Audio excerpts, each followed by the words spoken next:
Ito po, nanindigan na si Atty. Roy. Isa ho yan sa mga dating defense counsel sa mga impeachment trial dyan sa Senado, lalo ng panahon ni ERAP.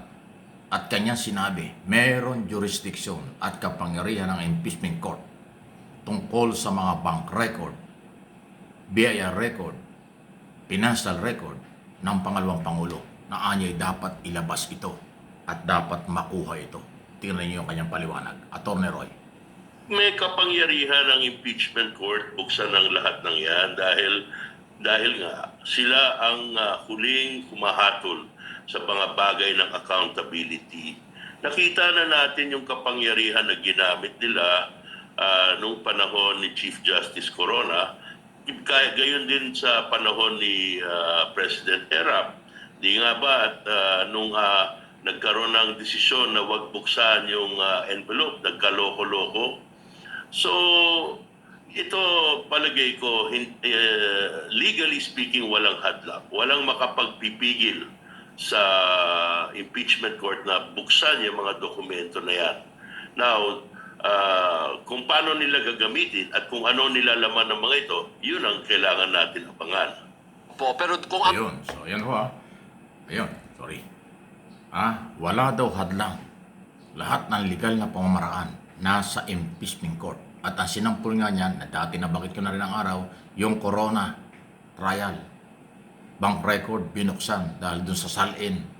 At doon nakita na merong kayamanang hindi nakalagay sa Statement of Assets and Liabilities si Corona, kaya na-impeach.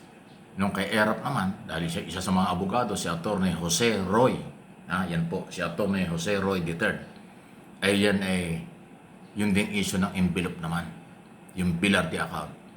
Hindi nabuksan, kaya nagkaloko-loko, nag-walk out, nagkagulo. Ayun po yun.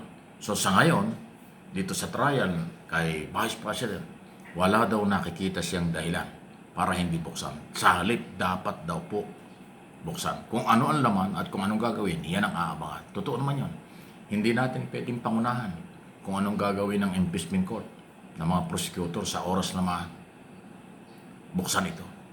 Kasi ngayon pong linggong ito, inaasahan nating maraming dapat tayong madiscover na mga ebidensya, testigo, dokumento sa mga kaso ni Sara Duterte. At kung ano at paano idepensa ng depensa, ating aabangan din yun. Hindi natin pwedeng pangunahan. Matagal lang sinabi ng prosecutors na nakahanda sila. Kaya nga yung issue sa mga financial record at BI record, kasama yan sa kanilang pinagandaan.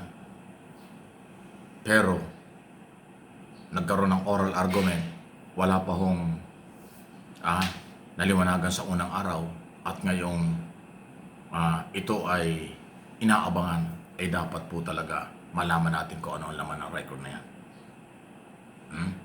Dahil ang lahat ng mga record na yan, record ng BIR, record ng mga bangko, Anti-Money Laundering Council, yan ay mahalaga. Lalo na po yung sa BIR at Anti-Money Laundering Council, yan ay public document. Yung sa mga bangko, private bank, dito sa Metro Manila at sa Davao City, nagtatago sila sa bank secrecy law. Hindi nga pwede yun. Mas mataas ang impeachment court dahil saligang batas ang nag-uutos constitutional duty ng mga senador at congressman. At ngayon nasa trial na. Yun ang dapat masunod. Alam naman natin Alam natin kung sinong senador ang tumututol dyan. Pero kakaunti yun. Ang majority ang masusunod. At dapat nga ho talagang ilabas ito. Kaya nga ngayon linggong ito, marami tayong aasahan na development dito ho sa mga kasong nililitis sa Senado. Sana. At yun naman ay kanyang karapatan.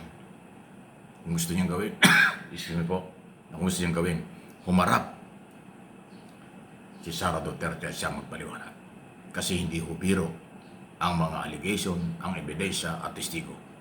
Pag hindi niya humarap yan, nagpapatunay lang na baka hindi niya kayang ipaliwanag kaya ayaw yung humarap. Hindi pwedeng tanggihan ng korte ng ganun-ganun lang, lalo na pag pinatawag. Dahil ang akusado ay talagang dapat humarap sa trial. Ito man ay sa korte o sa impeachment court. Kasi yung akusado ay mayroong karapatang ipagtanggol ang sarili.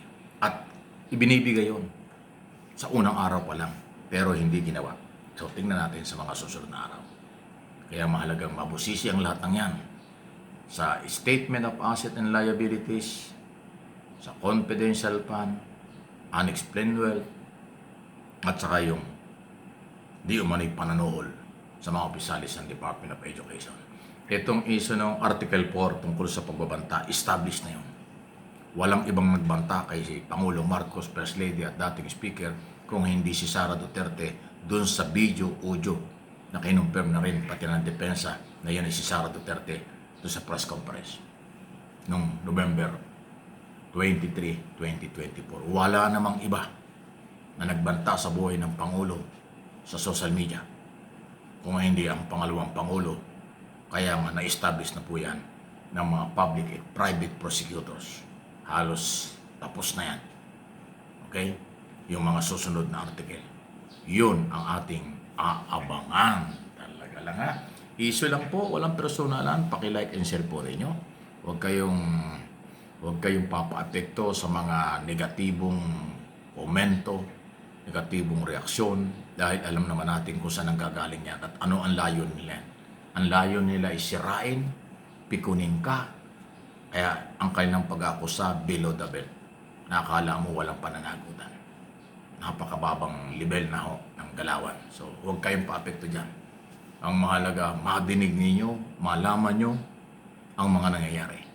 At yan naman ay aming obligasyon at obligasyon kung iparinig sa pahayag na ganito mga pahayag. Kung ito mismo veteranong abogado na si Atty. Jose Roy III ay nagsasabing walang balakid, kailangan ilabas. Ay bakit naman hindi dapat mangyari? Alam naman natin kung mayroong abogadong tumututol dyan kung ano ang kanilang pinanggagalingan. Kaya nga political, technical, and legal ang impeachment. Pero dapat hindi mabaliwala ang hinahanap na katotohanan, katarungan, at pananagutan. Yun ang mahalaga. May pananagutan lahat. Hindi pwedeng walang pananagutan sa mga posibleng pang-aabuso sa kapangyarihan na pansamantalang ipinagkakaloob ng mamamayang Pilipino. Ang mga posisyon sa mga nasa gobyerno, pribilehiyo lang yan na galing sa taong bayan sa magitan ng political exercise o appoint siya ng appointing power. Pero hindi po yan kasangkapan para gawin nila ang pang-aabuso sa kapangyarihan dahil sila pinagkalooban. Mali po yan. Please like and share ha. Huwag kayong makakalimot. Sama-sama tayo.